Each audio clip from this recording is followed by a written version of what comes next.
এই মুহূর্তে সবথেকে বড় খবর পূর্ব বর্ধমানের জামালপুর থেকে ভয়াবহ সড়ক দুর্ঘটনার কবলে পড়ল পুণ্যার্থী বোঝাই একটি টুরিস্ট বাস।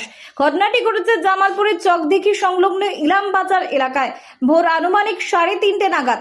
স্থানীয় সূত্রে জানা গিয়েছে, মায়াপুর থেকে প্রায় 60 জন যাত্রীকে নিয়ে খানাকুলের হরিশ্চন্দ্রপুরে ফিরছিল বাসটি। অভিযোগ, দ্রুত গতিতে আসার সময় চালক ঘুমিয়ে পড়ায় নিয়ন্ত্রণ হারিয়ে প্রথমে রাস্তার ধারের একটি বিদ্যুতের খুঁটিতে ধাক্কা মারে বাসটি। এরপর সোজা গিয়ে একটি বাড়িতে আছড়ে পড়ে। এই দুর্ঘটনায় আহত হয়েছেন অন্তত 8 জন।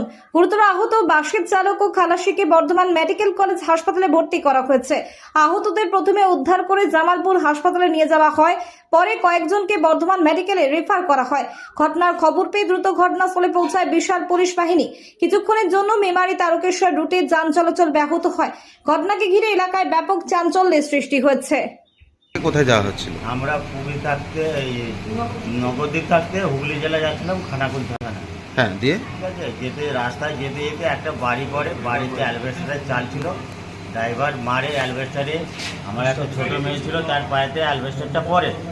ড্রাইভার অ্যালবেস্টারটা সরাতে গিয়ে তারপরে সাইডে ইটের বোনেতে যে গুঁজে দেয়। গুঁজে দিতে মোটামুটি আমরা 8-10 জন খুবই গুরুত্বপূর্ণভাবে আহত হয়েছি। এটা কোন এলাকাতে হয়েছে ঘটনাটা? এটা এলাকাটার নামটা বলতে পারছি না, আমরা তো জানি না। কামালপুর, জামালপুর। আমরা মায়াপুর ঘুরতে গিয়েছিলাম। মায়াপুর থেকে আসার সময় এই দুর্ঘটনাটা ঘটে। কোথায়? জামালপুর বলে গ্রাম, আমি ঠিক কতটা জানি না, কিন্তু জামালপুর চকদিঘি ইলাম বাজারে। হ্যাঁ হ্যাঁ, ওইখানে বাড়ি।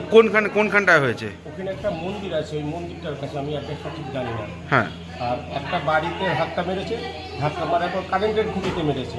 কারেন্টের খুঁটিতে মারার সাথে সাথে ছাদে আগুন জ্বলতে চালু হয়ে গেছে। তারপরে আমরা এবার ভয়ভীত হয়ে গেছি। দরজাটা ছিল ইলেকট্রিক দরজা, দরজা খুলতে পারা যাচ্ছিল না।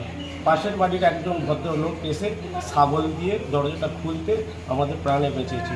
সাইডে একটা বড় পুকুর ছিল, কারেন্টের খুঁটিতে আটকে যাওয়ার পরে আর বাসটা নদীতে পুকুরে পড়ে না, ওখানে এক সাইড হয়ে রয়ে আছে। টোটাল কতজন ইনজিওর্ড হয়েছে? 1, 2, 3, 4, 5 পাঁচজন, ড্রাইভারকে নিয়ে 6 জন। ড্রাইভার, খালাসি আর আমাদের 4টে ভাই আছে।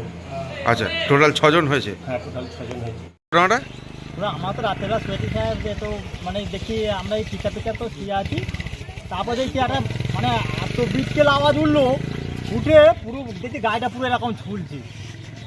হ্যাঁ, তারপরে দেখি পুরো গাড়িতে, আমরা তো কিছু চোখে দেখতে পাইনি, মানে এত মানে ধুলো। কি মানে গাড়িটা কোথায় ঢুকে গেছে? পাড়া ইয়েতে পুকুরেতে। আপনার এটা বাড়িটা কার? আমার। আপনার বাড়িতে কি ধাক্কা মেরে দিয়ে তারপরে কি হ্যাঁ, আমার পুকুরে বাড়িতে ঢুকেছে? ধাক্কা মেরে দিয়ে তারপরে ওখানে যাচ্ছি। আচ্ছা, দিয়ে কখন হয়েছে ঘটনাটা? ওটা আমরা 3টে। এটা কি বাস এটা? এ তো মায়াপুরের মধ্যে বেড়ানোর। আচ্ছা, কোথায় যাচ্ছিল কি জানতে পেরেছেন? ওরা তো বললো খানাকুলে যাচ্ছিল। আচ্ছা, কখন নাগাদ ঘটনাটা ঘটেছে? পুরো 3টে। আচ্ছা, ভোর 3টে। মানে নিয়ন্ত্রণ হারিয়ে কি ধাক্কা? হ্যাঁ হ্যাঁ, আচ্ছা, প্রথমে কি ইলেকট্রিক পোস্টে ধাক্কা মেরেছিল? আগে পুরো এই ইলেকট্রিক পোস্টে ধাক্কা মেরেছে, আমার তারপর মাটির ঘর থেকে আবার পুরো এই পাকা ঘর। আচ্ছা, আপনার নাম?